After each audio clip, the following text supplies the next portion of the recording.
How to fix Snapchat video call problem. Hello guys, so first thing you want to do is very simple.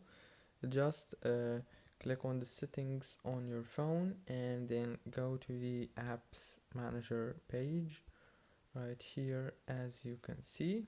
And after that, all what you want to do is search for Snapchat, and when you find it, click on it. And then all what you want to do now is click on force stop.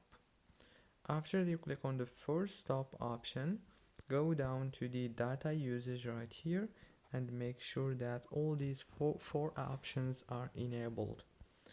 And then go back to the settings, go to the wireless and networks, enable the airplane mode and disable it.